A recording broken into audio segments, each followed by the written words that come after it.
కుంభరాశి వారికి విశ్వావసునామ సంవత్సరంలో ఉగాది 2025 నుంచి ఉగాది 2026 వరకు మనం చెప్పుకుందాం. కుంభరాశి వారు ఏలినాటి శనిలో ఉన్నారు. వీళ్ళు అది చాలా కష్టాలు అనుభవిస్తూ ఉన్నామండి అని అంటారు. అయితే ఈ యొక్క కుంభరాశి వారికి మార్చి 29 తర్వాత మరి బిజినెస్ మెన్లో మహేష్ బాబు జెండా పాతేద్దాం అన్నట్టుగా వీళ్ళు జెండా పాతేస్తారు. బ్రహ్మాండంగా పార్టీ కరేంగే జెండా పాతేంగే అంటే ఆ విధంగా వీళ్ళు బ్రహ్మాండంగా ముందుకెళ్ళిపోతారు.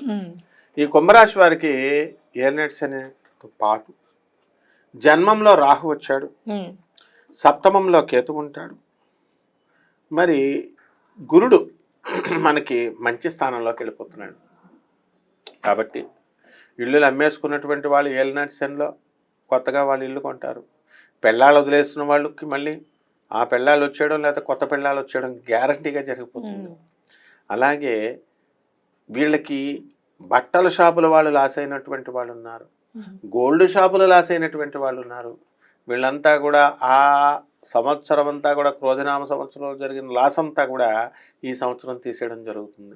వృత్తి, వ్యాపార, ఉద్యోగ విషయాలలో మంచి రాణింపు దూసుకొని వెళ్ళిపోతారు. బిజినెస్లో ఇంతకుముందు పని చేస్తే వర్కర్స్ దొరకలేదు, వర్కర్స్ ఉంటే పని లేదు, ఈ రెండు ఉంటే డబ్బులు లేవు, మొత్తం మూడు ఎక్కడో అప్పు చేసి పని చేస్తే యజమాని పని చేయించేసుకొని వాడి డబ్బులు లేవు. ఈ పరిస్థితుల్లో కుంభరాశి వారు ఉన్నారు.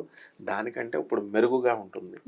ఇక భార్యాభర్తల మధ్య కుంభరాశి వారికి రొమాన్స్ ఎక్కువైపోతుంది అండ్ ప్రేమలు ఎక్కువైపోతాయి, పిల్లల బాధ్యతలు ఎక్కువైపోతాయి అండ్ పిల్లలు